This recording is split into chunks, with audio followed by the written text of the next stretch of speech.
I very rarely predict that thrillers are going to be 5 stars because I've read so many that it takes a lot to surprise me. So I'm in a different location than usual. As you can see, me and my partner Sam have come away for a few days. We're staying in an Airbnb in Shropshire near Ludlow. We stopped off in Ludlow on the way, so that I know is one of the nearest towns. Apparently I've been there before, my mum was saying, because my granddad used to live around this area. I don't remember this, but it's a really cute, quaint little town. We stopped off for some lunch and then we popped to a farm shop to pick up supplies for the next 2 nights. It is currently Tuesday afternoon and we're here until Thursday morning, and the plan for the next few days is to chill, relax, and hopefully get lots of reading done. We are planning to buddy read Taylor Adams's new book, which is called Her Last Breath. Sam is also in the room with me, by the way, and I'm not used to filming while he's here. If I seem a little more awkward than usual, then that is why, but I need to get used to filming with him in the room because we have a 2-week holiday coming up at the end of this year where there's no avoiding it. I'm going to call this a 24-hour reading vlog, even though it's probably going to be a little bit more than that. We're going to start reading tonight, I think, and then we're going to do a lot of reading tomorrow, but we're not going to read for the whole day. And then we're checking out by 10 o'clock on Thursday morning. We've also got some really nice food. We've brought some board games with us. Yeah, it's just going to be really chill. It's very windy outside, and I don't know if you're going to be able to hear that. I am going to give you a little tour of the Airbnb in a second. I took some B-roll as we came in. It's basically a giant dome where we're staying. So we've got one room, which is basically the bedroom, the dining room. There's a TV, a sofa, and a beautiful view outside the window. Then there's a second building that has a little kitchen area and a bathroom. I'll bring you a reading update once we've started Her Last Breath, but from what I know, this is following a main character who has a friend from college or a friend from school, something like that, who has been asking her for years to go caving with her because apparently it's like one of her main hobbies, and this main character has always said no until now. So they go on this caving expedition. I think they end up getting trapped down there, and they also run into a guy who may or may not be stalking them.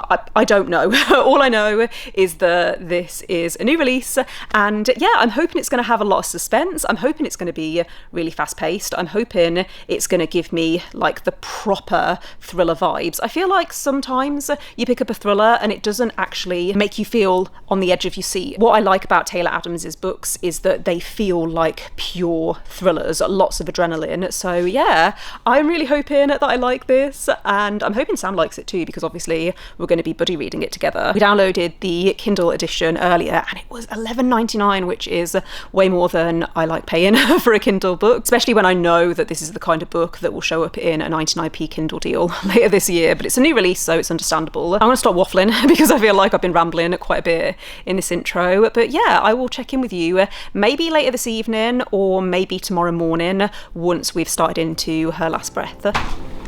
Ladybird.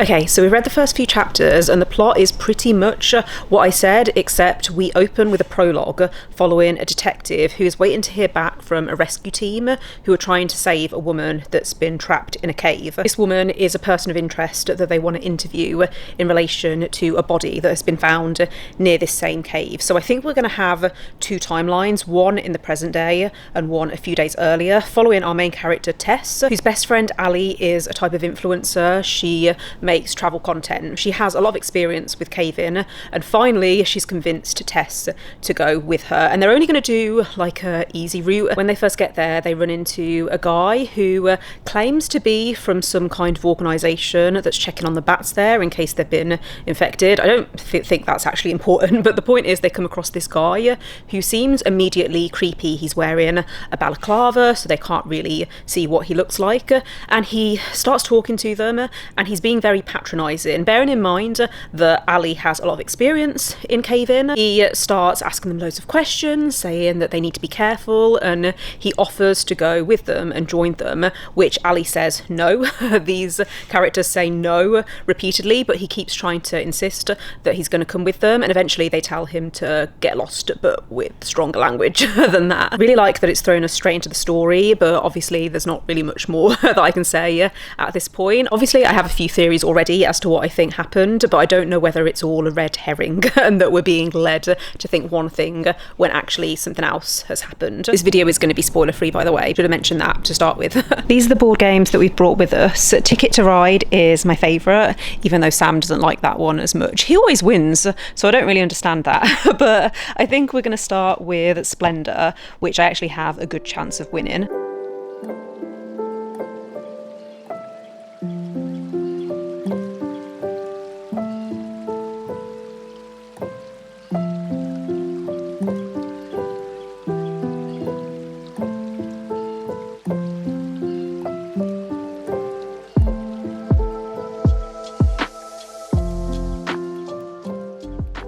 I am going to need a few coffees to get me through today because I did not sleep very well last night. I think I finally fell asleep between 1:30 and 2 o'clock, but I woke up quite early because we're right in the middle of the countryside here. We're in the middle of these woodlands and there's a lot of wildlife outside. I think I just heard something. I don't even know what that was, but normally I would love waking up to the sound of birdsong. We also heard some foxes last night while we were watching a movie, which was weird. It's a lot louder out here than I was expecting. Normally that would be fine, but I woke up feeling quite grumpy this morning, so we're gonna see how we go. I think we're gonna spend most of this morning getting cozy and reading, and then we're gonna pop out into the local town later, probably this afternoon. We ate most of our snacks last night, so we need to refresh them. But in terms of a reading update, like I said, I didn't read that much more last night. However, it did occur to me what this book reminds me of. There's another book that I read a few years ago called Breathless by Amy McCulloch, which is marketed as a thriller.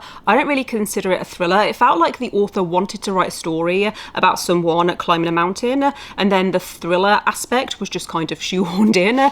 But the part that follows the main character climbing this mountain and the procedure that they go through, that I really enjoyed. I always find it fun when I come across a book that is unique in that sense and that is showing a character learning a skill or doing something that, you know, the average person doesn't get to do. I was about to say I've never climbed a mountain. I've climbed Snowdon and Scafell Pike in the UK, but I have no intention of ever climbing Everest. I have been caving as well, I think twice at various points in my life. I went when I was a kid in school, and I don't really remember that much, and then I went again a few years ago with some friends in the Peak District, and there's a point in the book where the characters switch off their headlights in order to experience true darkness in this cave, and that is something that I remember doing when I went caving. I feel like I'm at the point now where the tension and the suspense is starting to grow, and I could have read more last night. I feel like this is a book that I could have read in one sitting.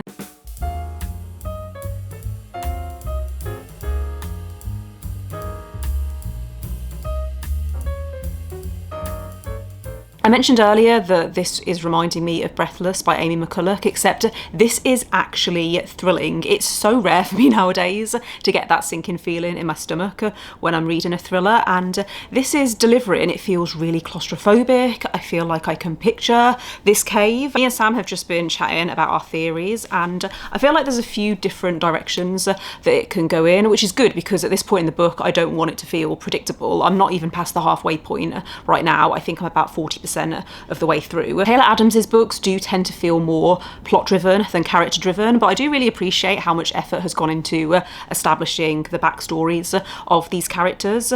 Tess is more anxious, and you know, her agreeing to go on this caving expedition was a pretty big deal for her, whereas Ali is more fearless. It mentions right at the start of the book that she had a near-death experience, and she is used to traveling the world. She's used to doing these adrenaline type activities. There's something about their relationship. It talks about how they've been friends for a long time, but they don't really know each other. They don't really talk about deep topics. It's more kind of surface level, and they have these light moments of banter. I feel like there's a lot that we're not being told that hasn't been revealed to us yet, but like I said, really enjoying the atmosphere so far, really enjoying how fast-paced and addictive it feels. I very rarely predict that thrillers are going to be 5 stars because I've read so many that it takes a lot to surprise me, but even if this doesn't have loads of really wild and crazy twists, I still think I'm going to enjoy it overall. I think sometimes a twist, if it comes out of nowhere,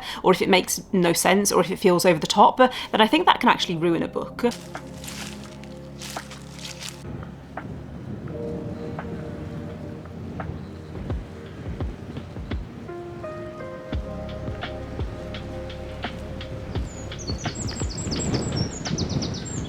I know I said I was going to check in at the end of part 2, but I'm 70% of the way through, and I have some more thoughts that I want to get out before I get any further. I haven't enjoyed part 2 as much as part 1, and I think it's because it's going in a bit of a boring direction, in my opinion. Not in terms of the action. I think this is a very action-driven thriller, and I think the setting of this cave is very well described. It's very claustrophobic, as I've already said. It's just not the most interesting direction it could have gone in. I was talking to Sam about this because he doesn't read as many thrillers as me, and he turned to me at one point and said, do you think this is happening?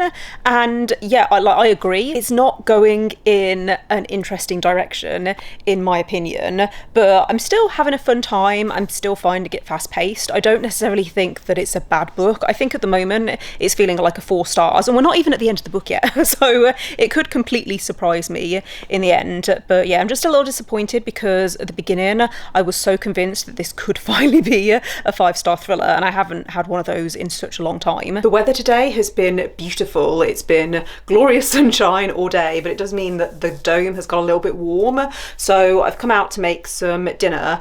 I need to work out how to use the air fryer. I have never used an air fryer in my life, but we picked up some pizza earlier. We've got some frozen pizzas that I'm going to stick on. It says you can cook them in the air fryer, or I could just use the microwave. I think they're going to taste nicer if I use the air fryer, so I'm going to try and work that out. We've also got some salad to go with it. Then I think we're gonna chill for a few hours before finishing off Her Last Breath. We're at the end of part 2 now, and I'm still enjoying it. There's still a lot that needs to be resolved, but I don't think it's going to be 5 stars. I think it's going to be a 4 stars.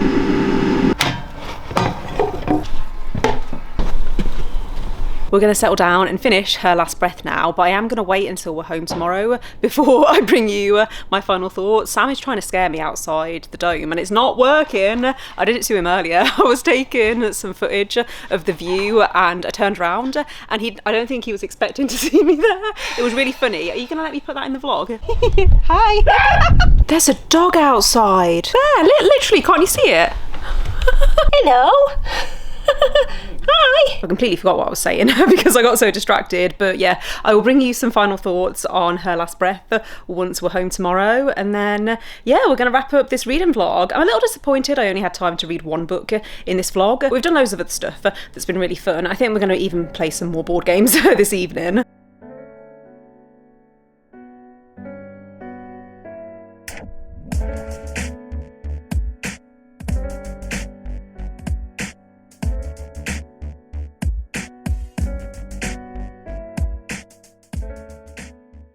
I am now home. As you can see, we got back yesterday morning and I decided to wait until today before updating you because I was not in the best mood yesterday. I did not sleep well at all while we were away, and part of that was because of the noise, but as I think I said, I can get over nature noises because that's not something you can control. If the sheep are barring and the birds are tweeting and the wind is rattling, you can't control stuff like that. However, on top of that, pillows that were provided for us were not comfortable. They were either decorative pillows, which you're not really meant to sleep on, or they were really flat and lumpy, so I struggled to get comfortable. On top of that, every time I woke up in the middle of the night needing to use the loo, I was having to go outside because the kitchen and bathroom were separate, and that is my fault for not reading the Airbnb listing properly. I think next time we go away, we're going to look for something that has everything within one building. We did that a few years ago. We went away to, it was the Cotswolds, or near the Cotswolds, and we stayed in a shepherd's hut, or a converted shepherd's hut, and that had everything within one building. It also had a hot tub. Again, it's my fault for not reading the listing properly, but I assumed for the price that the hot tub was included, and then by the time we realised, it was too late to cancel. All of that complaining aside, I promise I don't usually complain this much, and I think that's why I'm just a bit annoyed, because normally I'm very chill and I'm happy to go with the flow, but there was just a few little things that kind of bothered me over the past few days. days, it was still a lovely break. We still had such a great time playing board games, and obviously we read an entire book in what was basically 24 hours. And that is the point of this update, is to tell you my final thoughts on Her Last Breath by Taylor Adams. This is probably my favourite Taylor Adams book. I've read 3 of his books. So No Exit I read years ago, and even to this day I still recommend it a lot if you are looking for something that is going to get you into thrillers, or you know, if you don't read many thrillers but you want something that is representative of the genre or what the genre should be. I think it's a really good fast-paced survival thriller. Last Word I did also enjoy, however I think that one's a bit more niche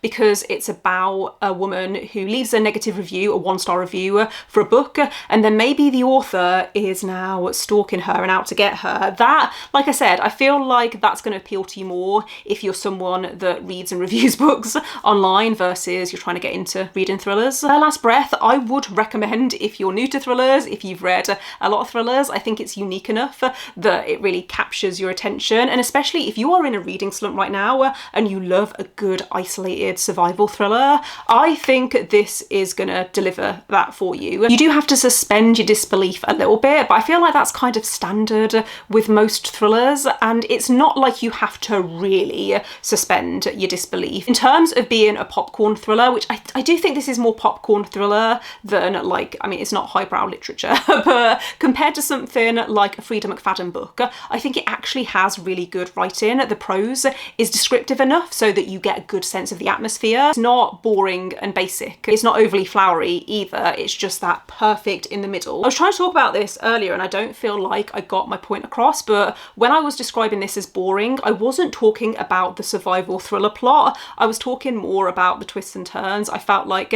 everything was kind of, it's not even that it was to be expected. I think that this just could have gone in so many interesting directions, and I think it chose one of the most straightforward directions that it could have gone in. That's just my opinion. Obviously everyone's going to have different opinions on this. I think if you are looking for a survival thriller rather than a mystery, then I feel like this is pretty good. There was one thing that I hate though, which I can't really talk about it because it would be a pretty big spoiler. However, I have wrote a rant review. It's not really a review, it's just a rant that I put on Goodreads because I've been able to hide it behind a spoiler tag. So if you have no interest in reading this book, or if you've already read it and you want to hear this specific thing that I disliked, then I'll leave my Goodreads review linked in the description. Very vaguely, it's to do with a decision that a character makes that, in my opinion, doesn't really contribute much to the plot, and so I don't understand why it was there. It felt like the author was trying to say something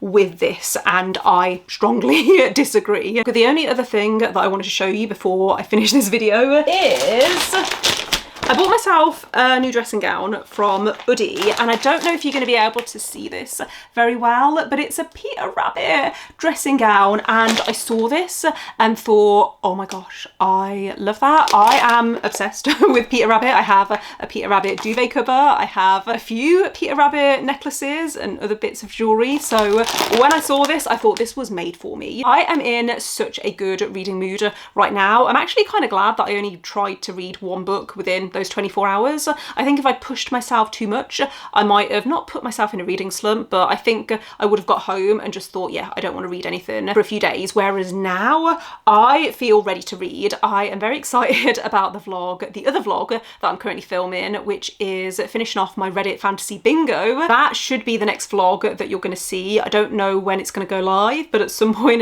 in the next few weeks that will be up on my channel. And then the vlog that I'm going to start filming probably within the next few days is going to be continuing or finishing a series that I'm in the middle of. So that's what's coming up on the channel, but I'm going to stop rambling.